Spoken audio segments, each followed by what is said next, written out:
Vamos então para a nossa aula de revisão da gestão da qualidade. Vamos revisar todo o conteúdo ministrado até o momento e pergunto: está preparado? Vamos juntos nessa revisão. E para iniciarmos a nossa revisão, eu vou fazer uma apresentação de como funciona uma empresa de desenvolvimento de software. Eu queria que vocês prestassem atenção em suas particularidades e vamos juntos ajudá-la na melhoria da qualidade dos seus processos, dos seus produtos e das pessoas que trabalham, utilizando, claro, as ferramentas da qualidade. Você vai trabalhar com programação. É por isso que você escolheu o curso do Pronatec, de desenvolvimento de sistema. Então, você pode me perguntar como é trabalhar em uma empresa de desenvolvimento de software. O modelo de uma empresa de desenvolvimento de software. Bom, cada empresa tem seu modo de trabalhar e existem cargos diferentes de uma empresa para outra. Há empresas em que uma mesma pessoa executa muitas tarefas e outra empresa seriam feitas por duas ou até mais colaboradores para fazer a mesma tarefa. Vou descrever um modelo mais geral de como, de acordo com a minha experiência, pelas empresas onde já trabalhei. Abaixo apresento algumas das principais funções de uma empresa de desenvolvimento de software. Nós temos em uma empresa de desenvolvimento de software a função de gerente de projeto, a função de designer, arquiteto da informação, a função de programador, a função de desenvolvedor, administrador de banco de dados, analista de testes. E como que cada função dessa, qual que é a competência de cada função dessa? Se você espera trabalhar como gerente de projeto, saiba que essa função, o gerente, ele é responsável pelo projeto, garantindo que o projeto seja entregue dentro das especificações e no prazo. Tem contato diretamente com o cliente, ele realiza reuniões com a equipe e com o cliente. Antecipa previamente as dificuldades, tentando eliminá-las. No processo Scrum, ele seria quem? O proprietário do produto, que é o Product Owner. A função de design. Qual que é a competência caso você queira trabalhar como designer? Essa pessoa trabalha junto com o arquiteto, ele define os componentes da interface que deverão ser. Ele define, por exemplo, a paleta de cores a serem usadas, a tipografia, qual tipo de letra que vai ser utilizado, os espaçamentos, os ícones, etc. Então, quando o design ele é exigido na empresa, ele vai ter também reuniões com o cliente para definir e tem que estudar o cliente para definir qual as cores daquele cliente, da história daquele cliente que vai usar para fazer um site, por exemplo. Qual tipo de tipografia que ele vai usar para apresentação.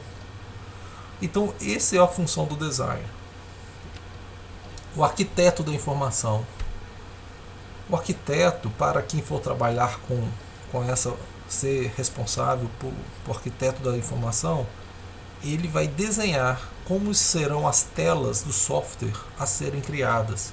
Ele estrutura o conteúdo visando o uso e o bom acesso do usuário. Ele define, por exemplo, se terá um botão de salvar ou o sistema também pode salvar automaticamente. Ele cria os protótipos para apresentar para os clientes. Observa que o arquiteto da informação, ele trabalha com a facilidade de manusear o sistema. O programador. Caso você queira ser o programador na empresa, você tem que escrever o código dos softwares a serem criados, seja ela via sistema, web, sistema desktop, aplicativo móvel, etc. Então, caso vocês queiram trabalhar com programação, vocês podem ter uma frente de serviço que se chama front-end, que trabalha com HTML, o CSS e o JavaScript para desenvolvimento de internet, criar um site, né? Agora, o back-end ele trabalha com linguagens como o C++, o Java, PHP, Python, etc. E o full stack ele trabalha com ambos programações. Essas linguagens que vocês estão aprendendo no desenvolvimento de sistema, no Pronatec, você pode executar exatamente e ser especialista em uma dessas programações. Então o programador ele tem uma gama de conhecimento de desenvolver, escrever aqueles códigos, entender também qual que é os critérios, fazer toda a programação para funcionar um aplicativo, por exemplo. Analisa de testes é o responsável por testar o software, verificando se todos os requisitos estão sendo cumpridos. Ele é um aliado muito importante do gerente de projeto. Ele deve entender bem as regras do negócio e do sistema. Observa, pessoal, que o analista de testes, antes que esse produto seja entregue ao cliente, ele faz todas as análises, todos os testes possíveis, tentando realmente achar erro, para que não gere problemas futuros. Então ele tem que entender da linguagem de programação, verificar aonde está o erro, chamar a equipe e mostrar onde que está o detalhe. Então essa função é muito importante. Nós temos o administrador de banco de dados. Essa pessoa ela é responsável por cuidar da estrutura do banco, realizar backup, atualizar, garantir a segurança e integridade dos dados, estabilidade ao acesso às informações e melhorar o desempenho do acesso aos dados, etc. Como vocês viram no MySQL, a importância de fazer uma boa estrutura, de uma arquitetura muito importante de banco de dados, para que garantimos toda a integridade dos dados e segurança para o usuário e para o cliente. Agora que sabemos como uma empresa de desenvolvimento de softwares funciona, vamos agora saber o que cada ferramenta da qualidade pode ajudá-los. Primeiro, vamos entender a gestão da qualidade. Nós temos como foco na gestão da qualidade o cliente. O cliente é o principal motivo para que podemos aprender a ferramenta e usar a gestão da qualidade. Porque nas organizações depende, para sobreviver, é claro, dos seus clientes. E por isso é recomendável que atendamos às necessidades atuais e futuras do cliente e os seus requisitos e procurem exceder as suas expectativas. Para isso, a empresa tem que ter liderança, tem que ter líderes que estabelecem a unidade de propósito e o rumo da organização. Convém que criem e mantenham um ambiente interno no qual as pessoas possam estar totalmente envolvidas no propósito de atingir os objetivos da organização. E esse envolvimento de pessoas é muito complicado. Trabalhar com pessoas é muito complicado.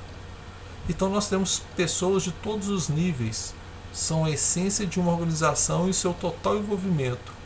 Engajar elas é muito complicado.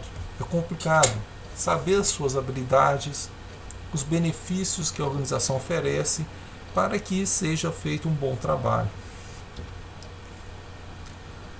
Abordagem de um processo.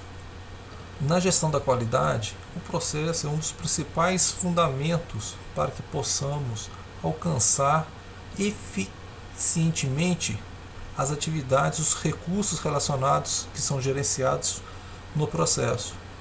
Ali nós temos que entender toda a gama do processo para que não haja erro nesse período. Abordagem sistêmica da gestão. identificar, entender e gerenciar os processos interrelacionados como um sistema que contribui com a eficácia e eficiência da organização, no sentido desta atingir os seus objetivos. E a empresa, ela tem que ter na sua meta, na sua característica, melhoria contínua. Cada pessoa que trabalha, ela tem que ter a melhoria contínua no seu processo.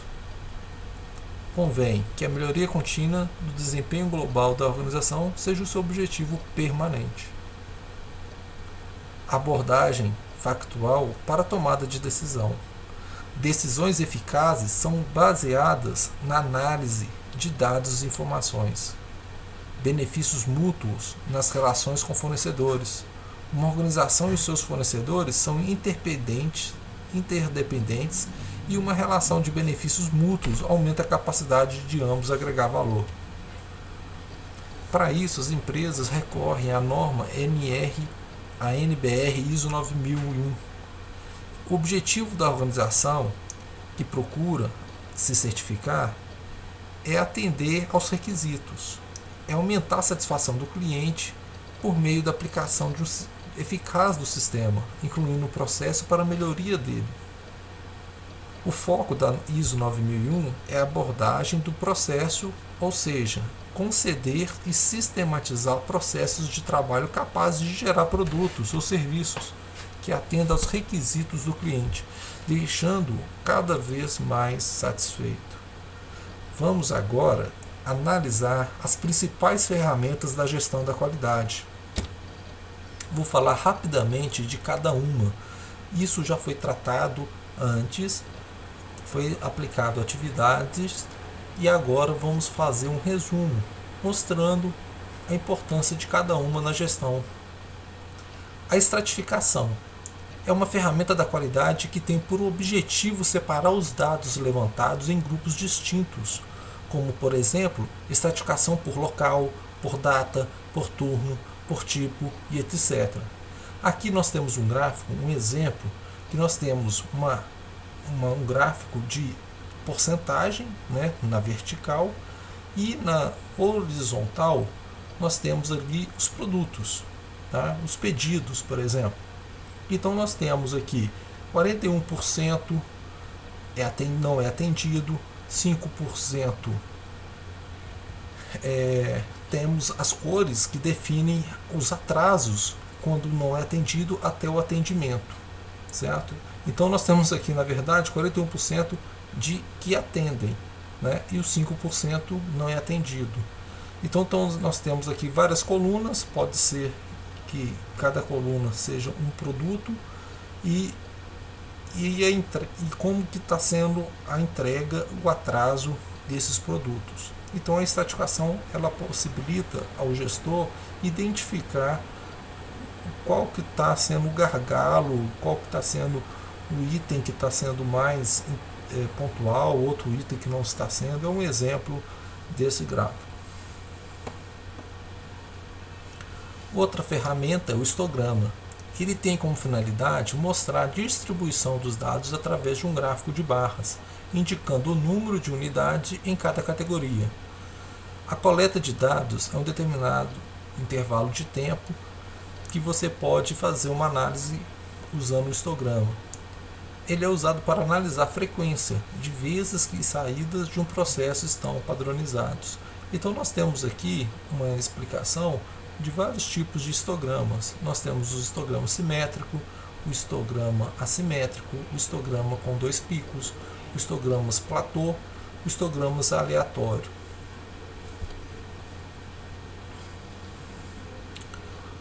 Outra ferramenta muito utilizada é o diagrama de Pareto. O diagrama de Pareto, ele tem como finalidade mostrar a importância de todas as condições, a fim de escolher o ponto de partida para uma solução do problema. Ele identifica a causa básica do problema e monitorar o sucesso. Então, nesse gráfico, nós temos a porcentagem na coluna e as probabilidades no eixo horizontal. Neste caso, nós temos ali problema 1, 2, 3 e 4, ou outros. podemos observar, se somarmos a probabilidade do problema 1 com o problema 2, nós temos aqui o acumulado desses dois problemas. O que podemos, um gestor pode analisar? Se o problema 1 com o problema 2, nós temos 75% identificado sobre esses dois problemas. Então eu posso criar uma ação de trabalhar esses dois problemas e que seria o mais importante, que eu eliminaria 75% deles, depois analisaria os outros. Então, o diagrama de Pareto ele ajuda ao gestor a importância de cada uma e o acumulado delas. O diagrama de causa e efeito, ou espinha de peixe, ele tem como finalidade explorar e indicar todas as causas possíveis de uma condição ou um problema específico. O diagrama de causa e efeito foi desenvolvido para representar a relação entre o efeito e a causa das possibilidades de causa que podem contribuir para o efeito. Então, neste caso aqui, eu coloco os fatores que ocasionam o problema, o defeito do processo. Eu coloco aqui os fatores em cada quadradinho e aqui a característica do efeito. Tá? Essas causas aqui, essas várias causas, ele caracteriza esse defeito. E neste caso, voltando, eu posso trabalhar cada causa separadamente, eliminando essas causas para que o efeito ele não ocorra. O diagrama de dispersão. No diagrama de dispersão, ele mostra o que acontece com uma variável quando outra muda, para testar possíveis relações entre causa e efeito. Neste caso aqui nós temos a identificação, um exemplo de idade, pessoa, peso, altura.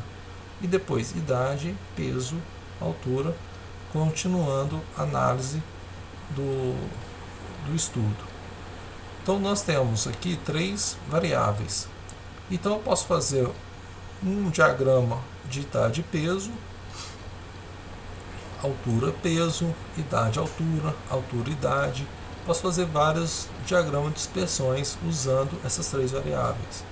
Então, se eu fazer uma análise, por exemplo, de altura e peso, e depois idade e peso, eu posso fazer análise como que a dispersão muda em relação às variáveis. Nesse exemplo aqui, eu usei o diagrama altura e peso.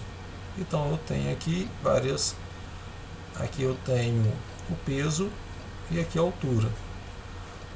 Então, eu tenho essa dispersão. Agora, se eu mudar, colocar aqui peso e aqui eu colocar idade, a dispersão mudou, usando variáveis diferentes. Essa análise é muito importante para analisar produtos, como está sendo dispersões de visão diferente da análise que foram coletadas. Folha de verificação. Esse é um formulário muito usado, nos quais os dados são coletados, são preenchidos de forma fácil e concisa. Essa ferramenta ele é muito usado para facilitar a visão, a interpretação em reunião, por exemplo. Você chega numa reunião, apresenta essa folha de verificação do processo. Ele registra os itens que são verificados de uma forma rápida e percepção da realidade de uma imediata interpretação da situação, ajudando a diminuir erros e confusões.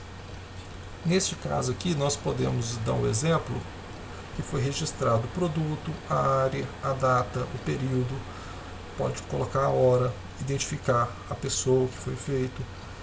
No outro campo, isso aqui é o cabeçalho, mas aqui podemos colocar as operações, a checagem, o total de checagem, os defeitos que foram indefinidos, as observações. Então isso aqui é uma análise de verificação daquele turno, daquele projeto, daquele processo, enfim. É uma forma bem fácil de analisar, de checar, né, porque está tudo aqui separadinho, né, mostrando números, é fácil de você avaliar o que está acontecendo com cada item. Gráfico de controle é muito usado também para você observar em um determinado período o que está saindo, o que está fora do controle. Nós temos aqui dois gráficos, um gráfico com limite central, limite inferior e superior. Se estiver dentro desses limites, isso aqui quem estabelece na produção, o gerente de produção, ele vai definir o limite. Se algo passar desse limite, ele tem que ser analisado, conferido porque foi ultrapassado, tá bom? Por exemplo, entrega, atraso de entrega. Observe que cada produto aqui foi entregue dentro do limite, está dentro do esperado. Mas tem um aqui que foi fora. O que aconteceu? Por que ele foi fora? Certo? Então é isso que é importante nesse gráfico de controle. Aqui nesse exemplo, todos estão dentro do limite. Aqui tem um item fora e o outro aqui bem encostado, aqui praticamente fora também. Então ele tem que ser analisado e ver o que aconteceu. Uma das ferramentas que pode ser observada, que em cada ponto desse eu posso gerar uma folha de verificação e mostrar o que ocorreu para eliminar esse risco aí.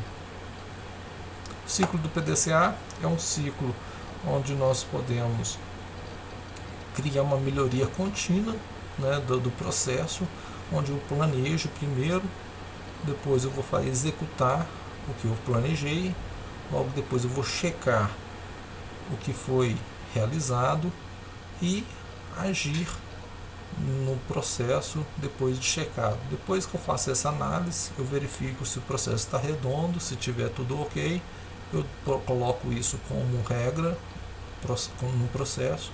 Caso tenha alguma falha nesse planejamento, ou na execução, ou na checagem, eu vou gerar novamente o PDCA para planejar melhor, para fazer melhor, para checar melhor, para agir melhor. Se tiver algum erro, volto de novo, planejo melhor, faço melhor. Então esse ciclo do PDCA ele tem que ser constantemente analisado, né, em cada processo, e se tiver algum erro no planejamento ou na execução, na checagem, ele tem que ser refeito o planejamento. Então isso aqui é uma abordagem de reunião. Se tiver algum erro em algum processo de planejamento, de execução, ou de checagem, de ação, eu tenho que refazer uma melhoria contínua, como diz a própria ferramenta. 5W2H é uma ferramenta muito utilizada também para você fazer perguntas, né, para ajudar a fazer os relatórios, né, o que será feito, é o what. Por isso que é o 5W, né, what, who, where, when e why. O que, quem, onde, quando e porquê. Se você responder essas perguntas, você consegue executar um projeto. O que será feito? Quem executará? Onde a atividade será executada? Quando será o início da atividade? Por que essa atividade é necessária? E tem o 2H, como e quando, quanto custa, né? How e how much, que seria como essa atividade será executada, quanto custará essa atividade. Observa que essas perguntas, você conseguir respondendo, você define muita coisa, muitos problemas, quem executar, quando executar, qual será o início, qual será o término.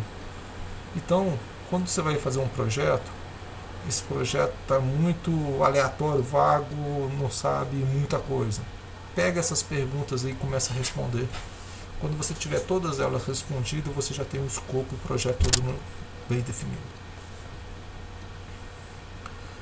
Brainstorm. Brainstorm é uma das mais usadas no mundo, eu posso te garantir. Ele é uma tempestade de ideias. Você chama aquelas equipes lá do desenvolvimento de software, chama todo mundo numa mesa, numa reunião e fala, nós temos um projeto e vocês agora vão falar sobre ideias desse projeto, como que é a técnica, né, qual que vai ser a atividade desenvolvida, por exemplo, cada indivíduo, o que vai acontecer. Vocês podem usar o 5W2H para fazer o brainstorm, por exemplo, essas perguntas e respostas. Chama uma reunião, faz uma reunião com todo mundo e começa a falar o que será feito.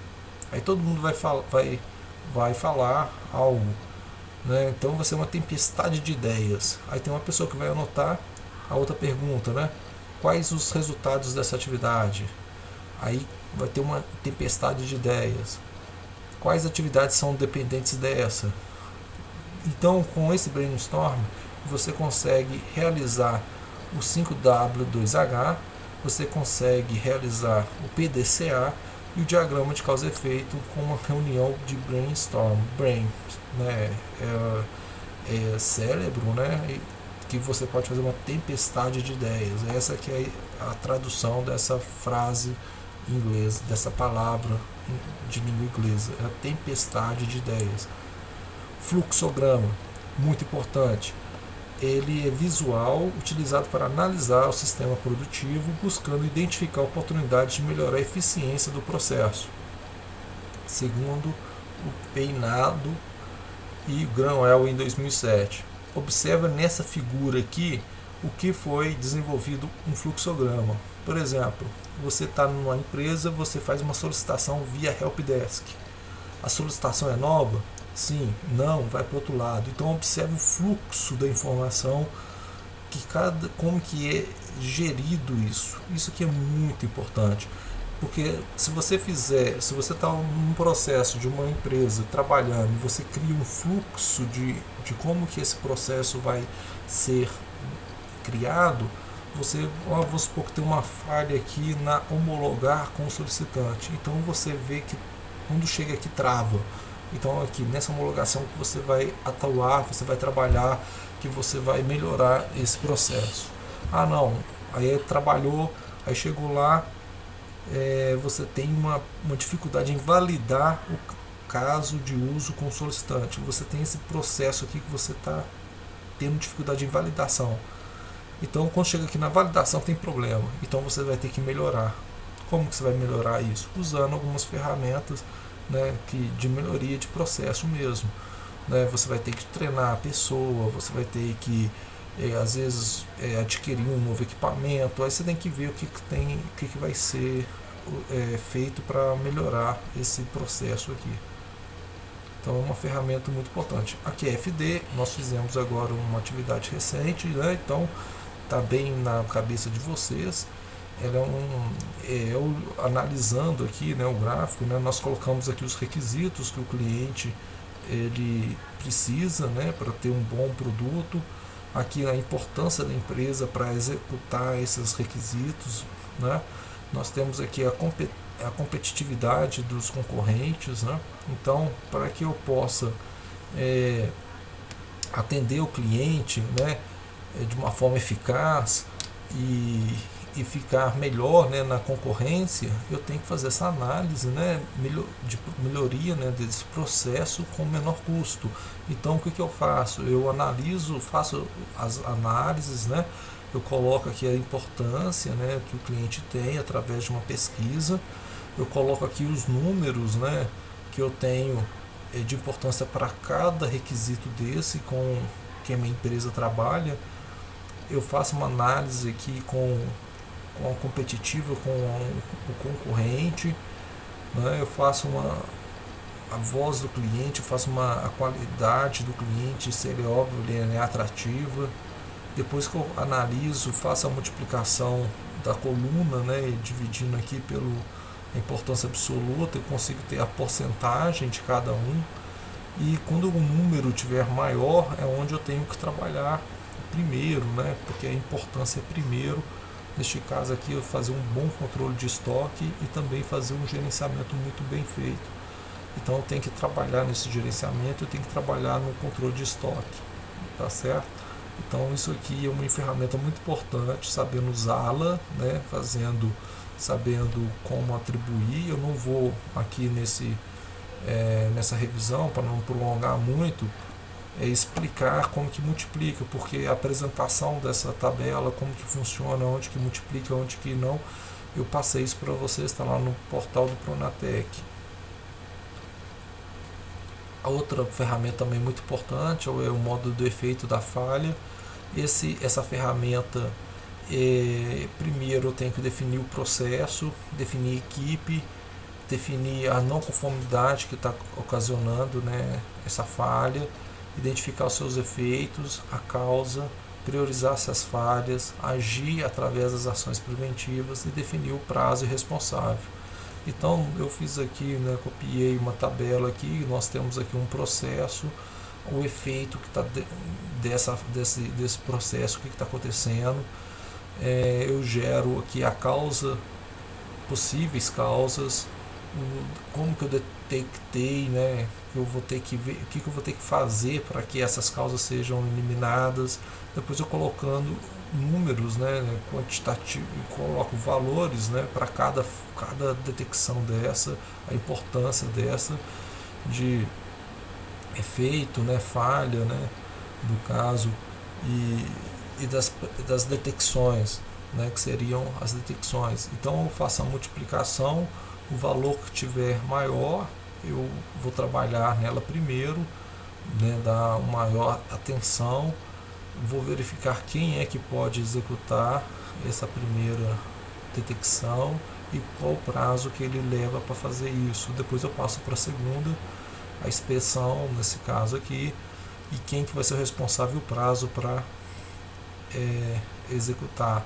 Então a análise do modo efeito ele é muito importante para você colocar prazo e colocar responsável para naquelas detecções que foram feitas. Então nós temos, repetindo, o efeito, a causa e a detecção.